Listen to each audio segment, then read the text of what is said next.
folks. Welcome to the Midweek Roundtable. My name is Roger Scott, and I'm the Senior Strategist for Wealth Press.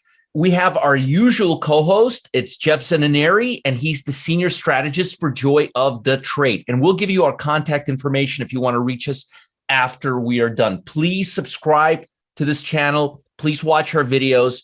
And please ask questions. We're here for you to help you become better traders. Jeff, how are you doing today? I'm great. How are you, Roger? I'm doing well. It's hump day. It's Wednesday. The markets are kind of not here, not there. What do you have to say? What's your view for the week? I mean, the market fell apart like a Chinese motorcycle yesterday, for the lack of a better euphemism. I mean, how can we not discuss that? IWM was down 4% yesterday, or at one point closed down 3.7%. This great, and we've been talking about this because I want to point this out, and I'm not going to there's not a bat packing thing because it's not good to see this kind of volatility per se, but when you started to see the NASDAQ starting to have those big distribution days, there were a lot of pundits on TV like, oh, it's fine, just buy airline stocks or crude. Like, to think that there wouldn't be some moment of reckoning in those names was, for me, just like, what are you what are you doing? Like, these things have gone up in a straight line. You don't think they're going to get smacked at some point too, the same way these tech stocks are? So what we've seen is a rotation of pain out of tech and into some of these open up stocks, the past week, which is interesting. Do you believe, and somebody actually asked me this yesterday in my class, it got me on a different train of thought.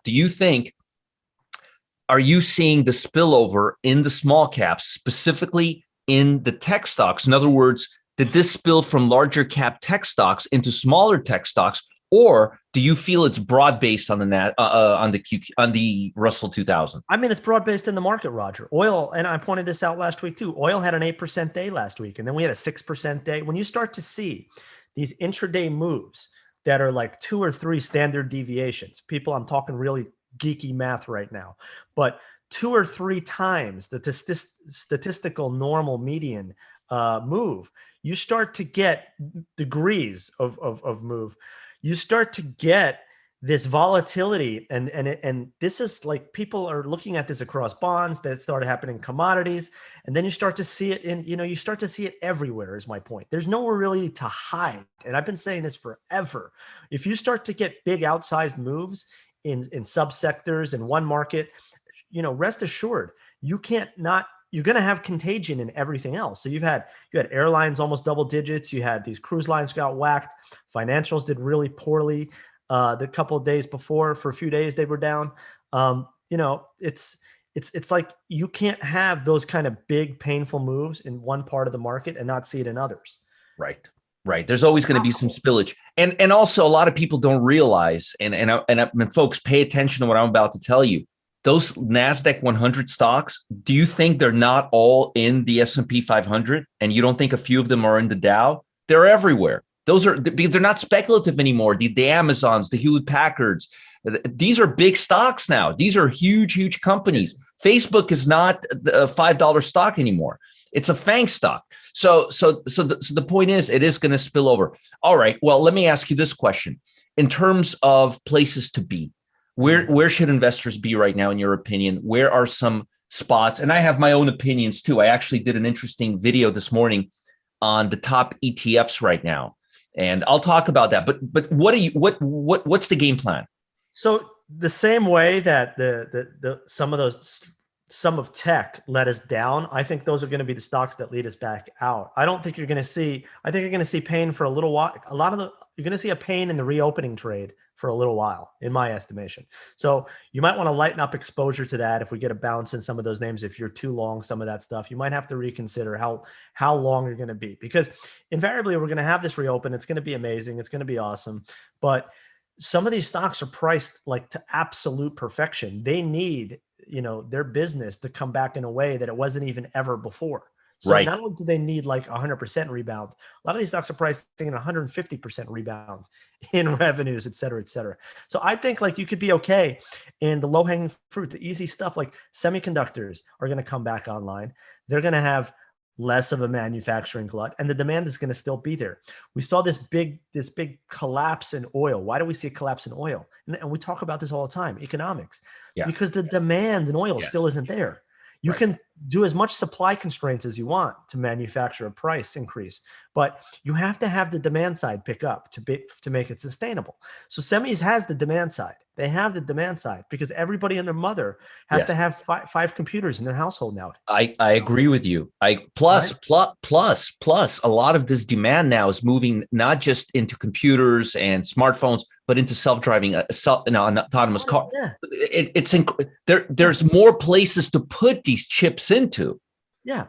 And I still think the housing boom is going to continue. I still think you're going to see rates stay relatively low. They'll come up, but they're not going to go to 3% anytime soon. The Fed's not going to let it. I'm 100% convinced of that. I'm 100% convinced of that. They let it do what it's going to do. They don't mind a little bit of this volatility. This is going to be a tough year, Roger. This is going to be a year. It's a trader's tape. This is going to be a year with a lot of these 5-10% gyration in sectors and indexes and 15% moves in individual names, in my opinion.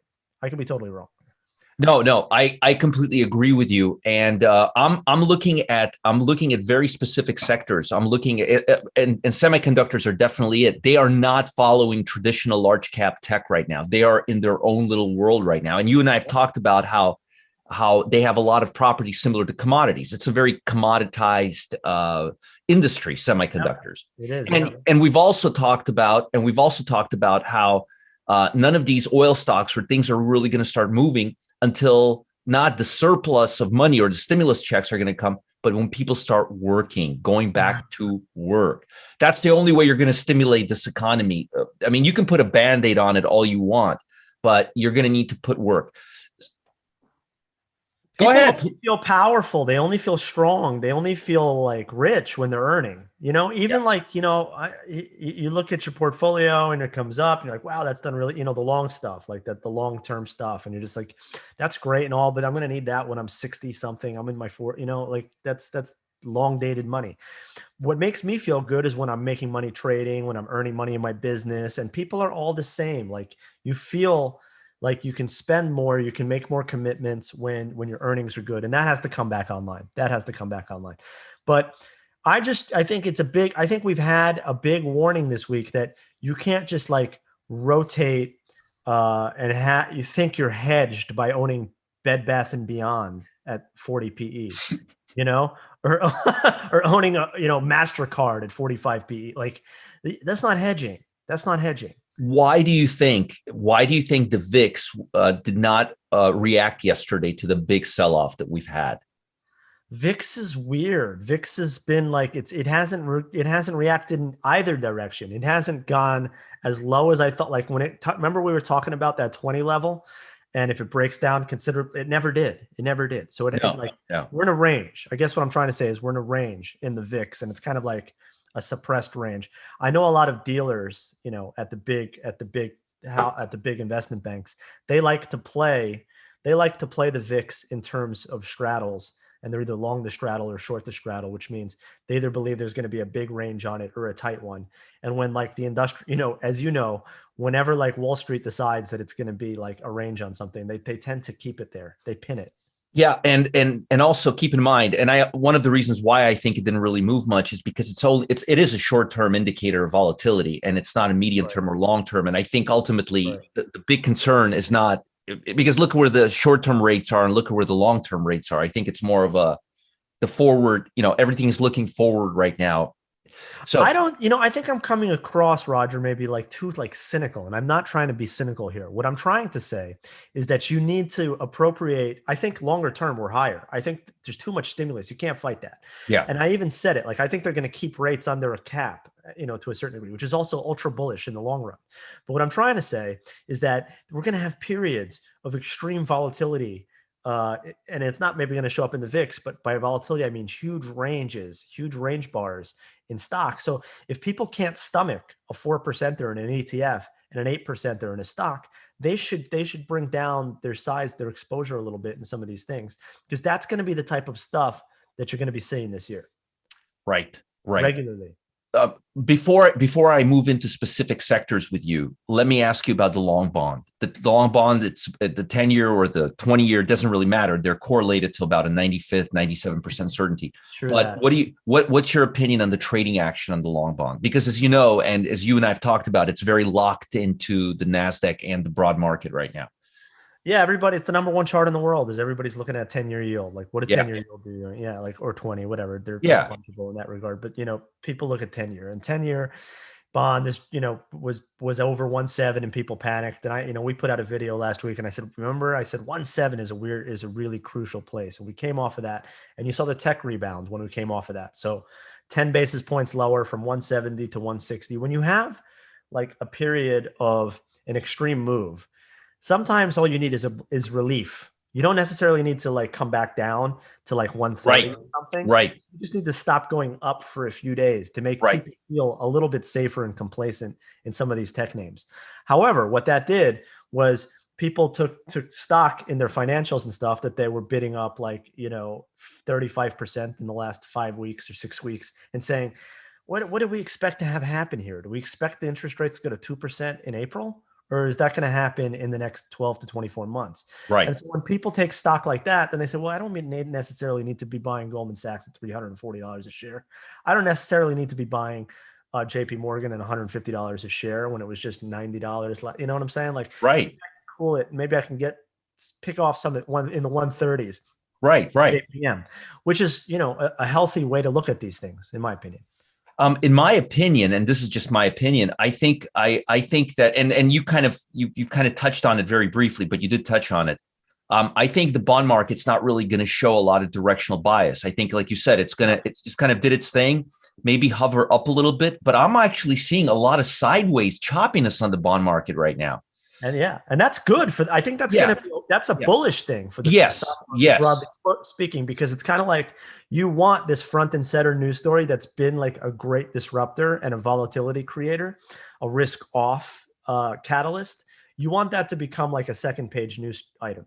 Yeah. So I think, I mean, look, we're only done with the first quarter of the year. We still have 3 quarters to go. So I think ultimately, as we get towards the second half, maybe end of summer, maybe even further on as we get towards the winter, I think we're going to see the bond market break down further. But I think for the foreseeable future, maybe for the next 2 quarters, I think we're just going to be we're going to be very, very choppy and very non-directional. And I think if you think about what the Fed said and where the Fed is looking, that kind of goes in line too with the fundamentals. I mean, I'm not saying anything crazy here, but I don't think we're going to see a lot. I think people are expecting to see a lot, but I don't think we're going to. So I think what's going to shift, and this is how I'm always trying to like.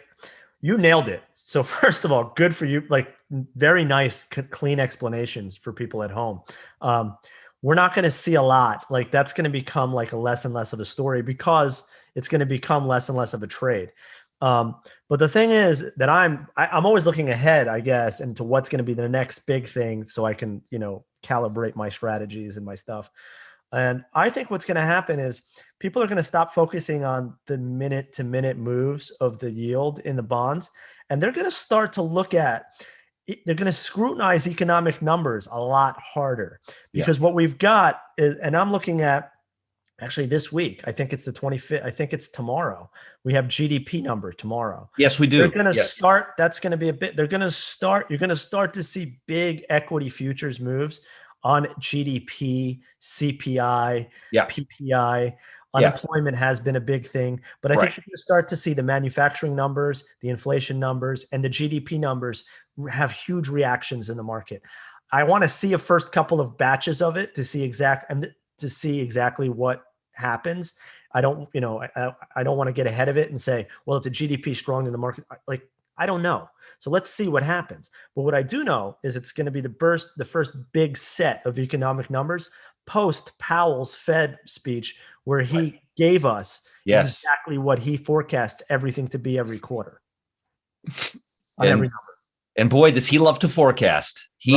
We should call him Mr. Forecast. Don't get me started with that guy. I have my own personal theories, and we've talked. Yeah, I mean, I'd love to play poker with this guy one time. Yeah. So I mean, if GDP comes in, let's do a hypothetical for the people. Yeah. Let's say GDP comes in. Let me just bear with me. I think please. I'm in no hurry. I think 4.3 is the expectation. Yeah, I think you're right. Maybe I'm wrong. GDP is 4.1. Okay, Oh, GDP. Okay, 4.1. I'm on Bloomberg. There's different ones. So, anyways, 4.1. Let's say it's 4. Let's say it comes in at 5. You're right. Econoday has it at 4.1. I was off. It's 4.1.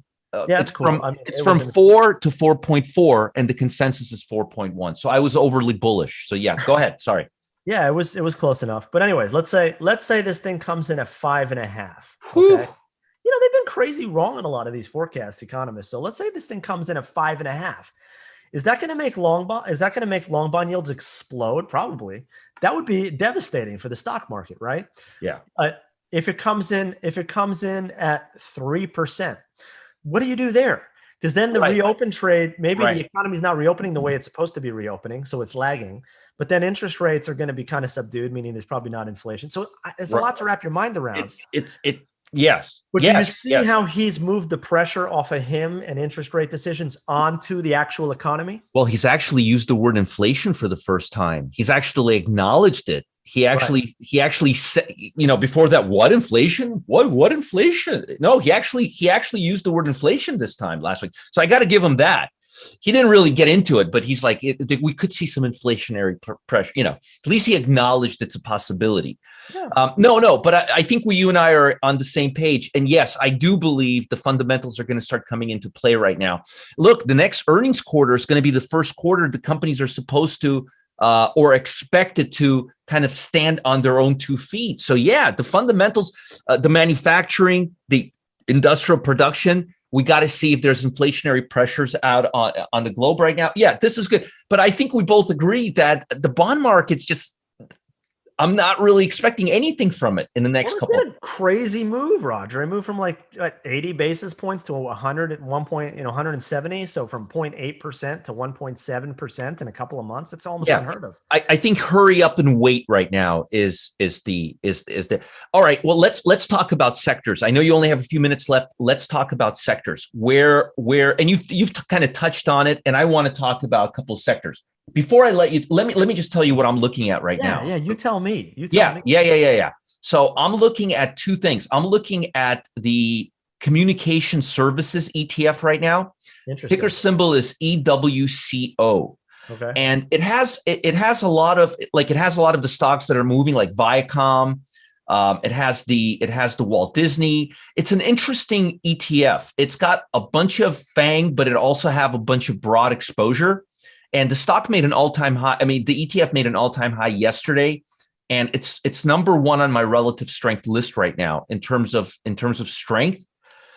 So I'm not necessarily suggesting that people listening to us buy this ETF, but I'm trying to use this to show you where the relative strength is right now. Oh yeah, this has it's strongly outperforming the indexes, and there's a lot of accumulation moving into this. So the ticker symbol is EWCO. And the next one I'm looking at is ticker symbol JKL. This is a very interesting one because it's actually, let me just type it in here. It's actually a small cap. It's a Morningstar value ETF. And it also made an all-time high yesterday. And again, ticker symbol JKL. And if you look at it, it's given us a 112% return over the last year. And if you look at the constituents, it's got GameStop, it's got Devon Energy, it's got American Airlines, it's got Kohl's. It's very broad, and it does not have a lot of tech, if any. It has a lot of non-tech market capitalization in it. And it's got capitalization that falls between the 90th and 97th percentile of market capitalization of stocks to be included in the Morningstar US Market Cap Index, which is very diversified. Nice. So, but again, that's where I'm looking at, and I'm looking at a couple of shorts. The shorts I'm looking at are individual stocks, and I think a lot of individual traders want to hedge themselves right now. Yeah. But there's a couple of stocks. One stock is Tupperware, TUP. Yeah. It's making I like to look at 90-day breakdowns, stocks that are. Yeah. And another one is Array or Array. It's ARRY. Nice. And I'm not really. Let me take a quick look at what that stock does, because I've talked about it a few times. It's a technology stock, and it manufactures ground mounting solar energy. So it's got solar energy and they've been getting crushed, right? tech manufacture. Yeah, it's down 19% year over the last year, so it hasn't been doing well. It looks like it hasn't been trading all that much. It peaked out in January, and this stock is just breaking down right now. It's breaking down hard. Ticker symbol ARRY, and the other one, as I said, was Tupperware. Nice. And again, those two ETFs are EWCO, and that is the let me give that one to you again. That's the Invesco Communication Services ETF, and the other one was JKL, and that's the small cap value iShares, and those are doing really, really well. So that's what I'm looking at right now. I know you got a filming right now. You got to get out of here. So I will let you go, folks. Thank you. No.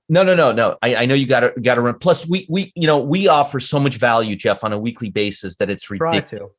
It really is. This is just very value packed. I suggest people who watch this get a piece of paper and a pen and take notes. Folks, if you want to reach out to Jeff, if you have any more questions for him, please feel free. It's jeff@joyofthetrade.com. That's jeff@joyofthetrade.com. You can reach me at support@marketgeeks.com.